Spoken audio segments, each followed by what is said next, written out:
What's going on, Geminites? It's your boy Gem Mint. I'm here with a recent reads on Planetary by Warren Ellis and John Cassady. I'm not going to go spoilers, but I'm going to talk about the book and the different formats that I have, so stay tuned.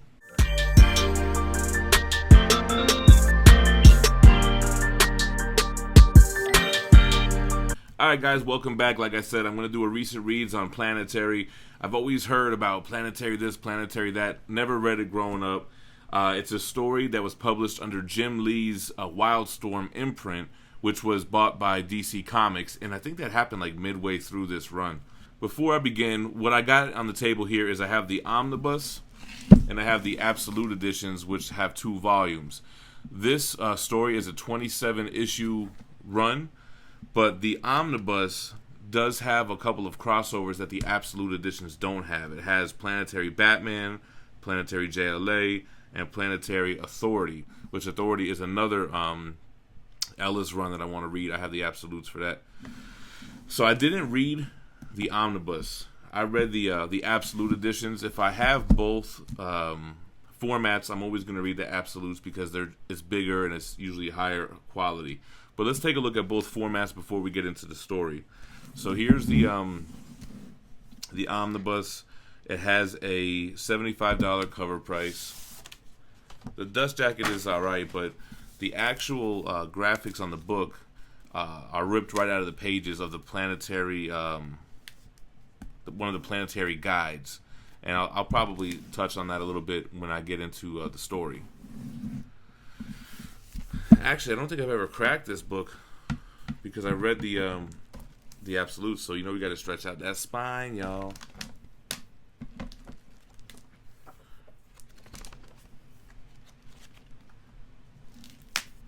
See that cracking and popping?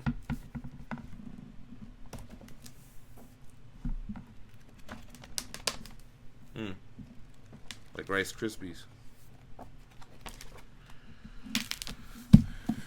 Anyway, so that's the Omnibus. Let's take a look at the Absolute Editions. I think what happened was I ended up buying the Omnibus just based off like recommendations through the Omnibus Facebook group. And I think I was on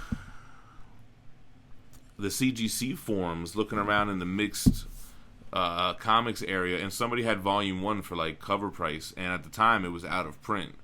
This is actually the second printing of the first volume. So I ended up snatching them up because volume 2 was still on in-stock trades for 45% off or whatever. But I might sell the absolutes now because I don't really have space to be double dipping. Anyway, that's the slipcase for the front. They both have an interior dust jacket.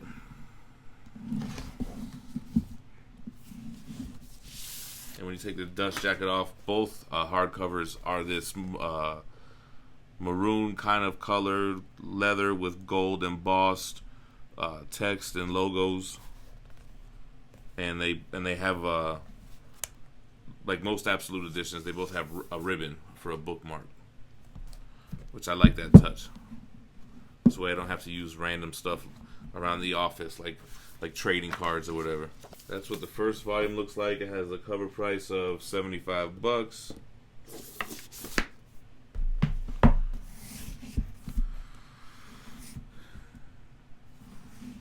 Both volumes have our main characters on the front, Elijah Snow, Jaquita, and Drummer. It also has a $75 cover price. So really, the Omnibus is the best bang for your buck, especially if it's still on in-stock trades at a discounted. The Omnibus is the price of just one of these absolutes. But the absolutes are nice, man. So it really depends on how big you are into the story. So let's try to break down this story. This is definitely one of your smarter comics. It's not like a superhero spandex comic book. Planetary is an organization. Think like Men in Black, but with more supernatural and alien stuff too, actually. But Planetary are idea archaeologists, so they don't dig up bones, but they kind of unravel the mysteries of reality and of the universe. So already it's like, right? So Planetary is this secret organization.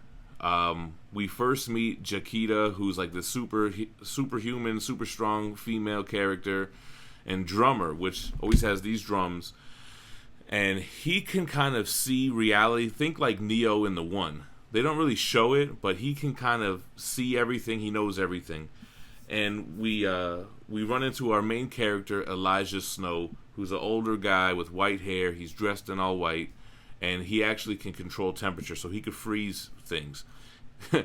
He freezes this one guy's piss while he's urinating, and he's like, "You better not move because there's a frozen stream of liquid going through your body right to your bladder right now." So it's that kind of stuff, right? We find out Elijah Snow is over 100 years old. He stopped aging.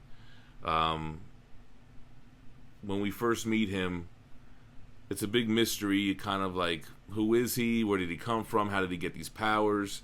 And they show a lot of stuff from like the 50s and the 60s during the space race and experimenting on humans. So we think it has a lot to do with that.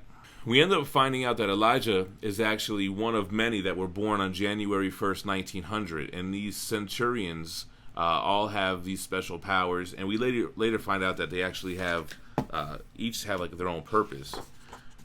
We find out that Elijah's purpose is to save things. The thing about Planetary is that each issue, they call them chapters, and each issue is like a standalone issue with a different theme. Like you might have one theme that's like a James Bond theme, spy theme.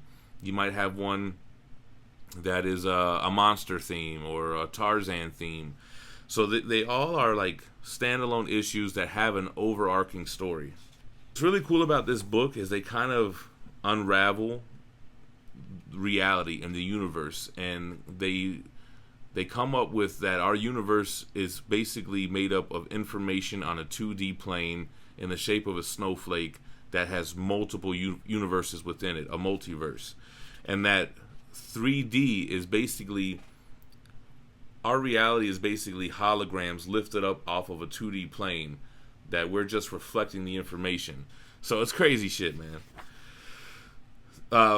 The founders of Planetary, the four, and this is also what Planetary does. Planetary is kind of like Watchmen in the sense that it has a lot of these familiar characters, but they're not really them. Like, they have this whole little arc that show the origin of Superman, Wonder Woman, Green Lantern, and there was one more. Anyway, yeah. And then the four, who are like the founders of Planetary, are kind of based off Fantastic Four. Like, one of them is, the woman is invisible, and she has to wear these special goggles because since she's invisible, light doesn't bounce off her eyes, and she can't see unless she has these special goggles. One of them is a monster, and he's really more like the Hulk than the Thing. And then you have the other guy, what's his name, Leather, that he's like he's not like Human Torch. He kind of has blue fire around him, but that's not his whole thing. Anyway, they go out to outer space, and they basically discover the bleed, which is how you get through to different universes and see different Earths. And it gets to be a little bit like Crisis on Infinite Earths in that sense. Like, you have parallel Earths that are different. So it was really a good read. It wasn't too smart where you don't really understand what's going on, but it definitely is a lot. The way they explain what the human soul is and how it's really just energy that's trapped in our body, and that when we die, the energy escapes, and heaven and hell are basically two batteries pulling at each other. Like, it's really crazy, man. Every story is its own thing, and when I say it ties in, they really do a really good job of tying in. Like, when they tell about Jaquita's origin and how it ties into Elijah, and same with Drummer. And then Elijah's thing is, he realizes that he has memory blocks in his mind, and it starts to unlock throughout the series. And we start to find out more about him and what his purpose is and all that stuff. So I thought this was going to be a little bit of a longer video, but I think that pretty much kind of covers like what the main story is about without getting into too many spoilers. It's definitely a good refresher from like your typical superhero comic book. It has a lot of underlying themes and metaphors for the comic book industry. Like, there's a funeral scene that kind of shows characters that look like Sandman and Death from Vertigo and look like Constantine, looks like Sandman, and it kind of is a metaphor to the death of an era of comics, from our old style to the more modern, at the time, darker comics. But they tackle like every theme here, man. I mean, it's like very Matrix-y like, and it's they have alien stuff, which is cool, monster stuff. There's these planetary guides for every year from the 19th century, which is basically the idea, archaeologists, like I mentioned, jotting down in a journal stuff that they find. One of the quotes from the book is that it's a strange world, and I'm here to keep it that way. Yeah, so I mean, I don't know if I'm going to go back and read the tie-ins. I've watched a couple reviews on this because I didn't really know how I was going to tackle this review, but actually, I think I did all right. I don't really think I need to read the tie-ins, but let me know what you thought about the run. If you read it, if you haven't read it yet, did this make you want to kind of get into it? Drop a like. Make sure you subscribe to the channel if you're new for more recent reads and reviews, along with a lot of other content like statue unboxing and reviews. We do local footage of local comic shops, Comic Cons, weekly pulls, hauls from in-stock trades and Amazon and other websites. So check it out. Make sure to subscribe. And y'all stay minty fresh, man. Peace.